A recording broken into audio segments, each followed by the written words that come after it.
be a short video. Some of the geometry update commands we've added to Femap version 11.2. Just cover some of them in this very simple part, an older Femap example.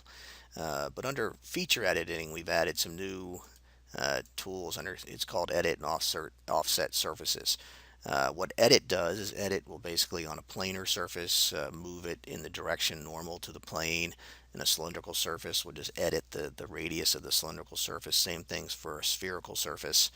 And on blends or fillets, it'll actually allow you to edit the value of the blend.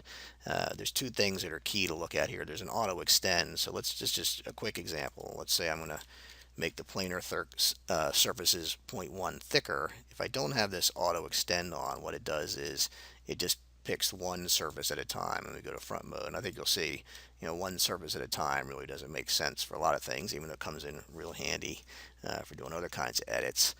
But so planar will basically just move that in a direction. If you turn on the auto extend, it goes and gets all connected tangent surfaces and moves everybody together. So that's what happens when you turn on the auto extend.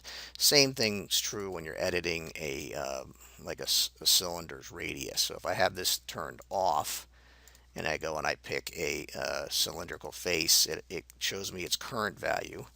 And then and you type in the new value. And if you only pick one without the auto extend, you're going to do one at a time. So you get some pretty interesting shapes.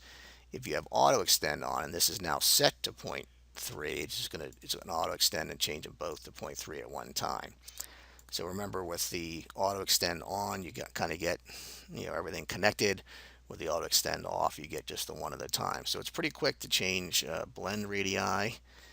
The same thing's true. I'm gonna go back and make it 0, and when it's 0 and you pick a surface, it goes and gets its current value and asks you for the new value. So I type in here 0.25. I'll get the blends all updated to 0.25. Now if I do it again, let's say I make it 0 and I pick 1 and it finds all its friends, and I then override and say, hey, I really want to make it 0. It's going to remove the blends. So now they're gone. And then, a part like this, let's just say you want to make it a little bit thinner.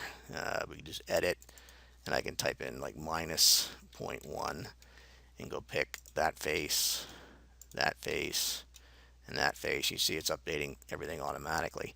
Now the other thing, remember, this is in the meshing toolbox. So if this part was actually meshed, so I'm going to go ahead and just mesh them with basically a dummy mesh.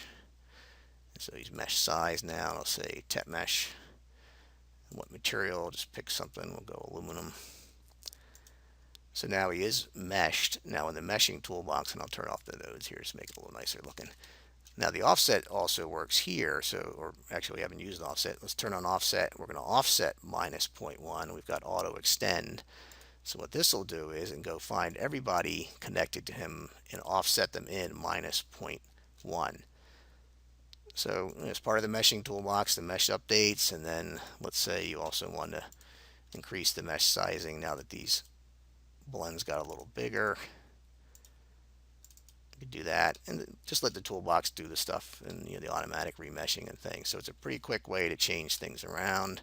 Let's say you want to go thinner still, so we'll go back to feature editing, and we'll go with edit in minus 0.05. Minus 0.05, and then we'll just make these flats a little bit thinner. Pick the inside.